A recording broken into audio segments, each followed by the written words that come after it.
Bonjour à tous, comme d'habitude j'espère vous allez bien, on se retrouve aujourd'hui pour parler de Black Panther Wakanda Forever, mais avant ça, jingle. I'ma get busy with it right now. I'ma get busy with it right now.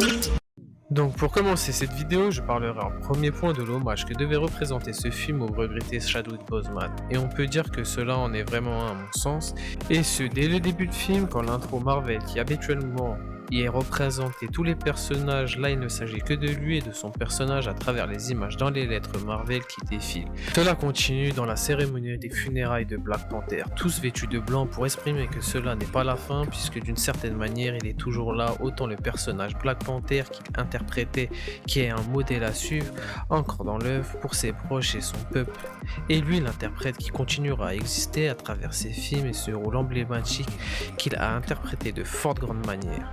Donc déjà sur cet aspect le film est à féliciter. Néanmoins, il y a des choses à redire sur d'autres aspects du film, mais continuons pour le moment dans l'aspect positif, déjà avec l'interprète de Namor, Tenoch Huerta, excellent dans le rôle, une réinterprétation du personnage et de ses origines qui fonctionne vraiment bien. À l'image de ce qui a été changé, le nom de la ville sous les océans, Tolokan, inspiré des cultures aztèques mais qui se prénomme Atlantis dans les comics. La culture amérindienne maya représentée également, mais malgré tout ça, garder certaines caractéristiques du personnage pour ne pas la détourner de l'œuvre originale. Le choix d'ailleurs que le Namor du film possède ses petites ailes comme dans les comics était un super choix et bien fait qui plus est, car mal fait ce détail aurait pu nuire au film autrement, et en bref tout cela permet d'en faire une protagoniste reconnaissable au sein du MCU et que l'on évite de le confondre avec un autre personnage phare des comics, mais de chez DC cette fois-ci, Aquaman. Tant leurs origines dans les comics sont très similaires et qui du côté de chez DC, le choix a été fait de respecter en grande partie les origines des comics. Question réalisation, visuellement le film est également très bien, les décors, la CGI et les combats très bien réalisés dans l'ensemble, une bande son de qualité immersive qui nous fait apprécier d'autant plus le film pour ma part. Et question scénario, bien que peu surprenant, il est très cohérent, d'autant plus qu'il n'a certainement pas été simple de changer ce qui était prévu initialement. Mais maintenant, pour celles et ceux qui ne souhaiteraient pas être spoilés, je vous invite à quitter la vidéo, visionner le film et revenir une fois cela fait. En tout cas, vous êtes prévenus.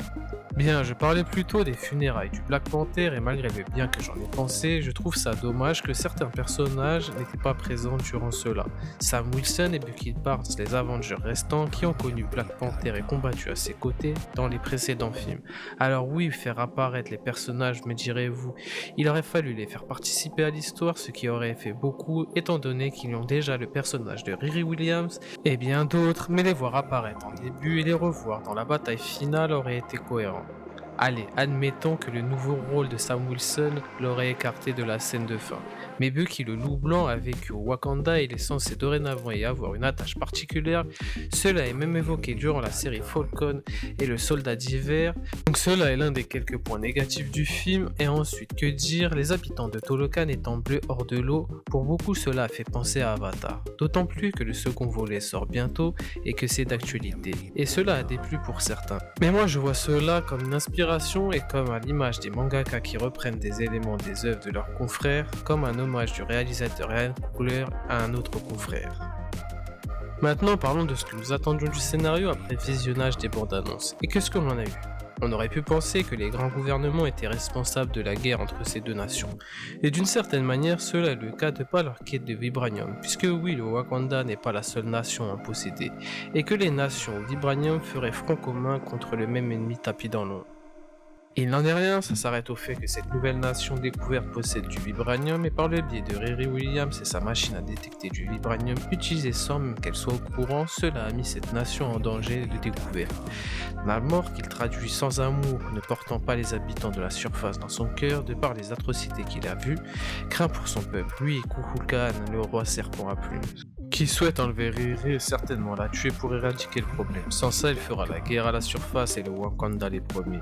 S'ils ne le rejoignent pas, ayant révélé l'existence du vibranium au monde et les ayant mis en danger, le Wakanda ne se résout ni à tuer Riri ni à attaquer le reste du monde, suivant ainsi le chemin du précédent Black Panther qui les avait révélés pour partager leurs ressources pour faire le bien et non pour la guerre. Voilà l'héritage qu'il a laissé.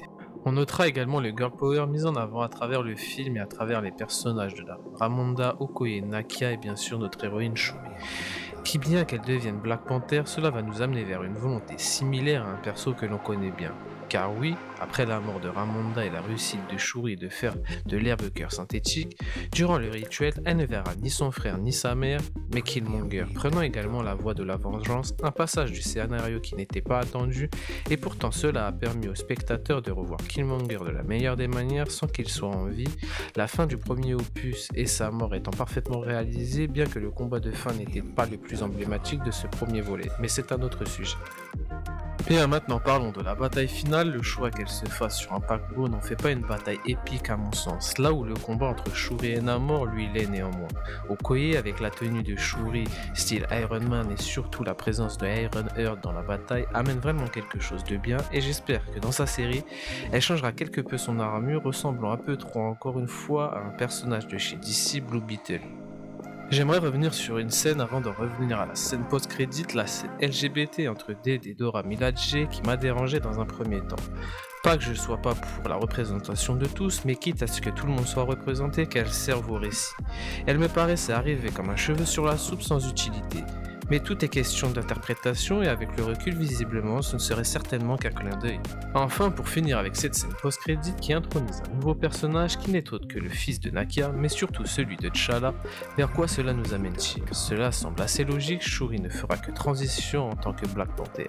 Jusqu'à ce qu'il prenne la relève, néanmoins je pense que cela n'arrivera pas immédiatement étant jeune et si l'on suit la logique du MCU j'imagine qu'ils l'introniseront doucement dans un autre projet, qui sera certainement les Young Avengers, lui en faisant partie dans les comics, ce qui laissera le temps à Letitia Wright d'apparaître encore en Shuri et surtout en Black Panther dans un ou deux projets, avant de laisser sa place. C'est en tout cas personnellement ce que j'attends maintenant.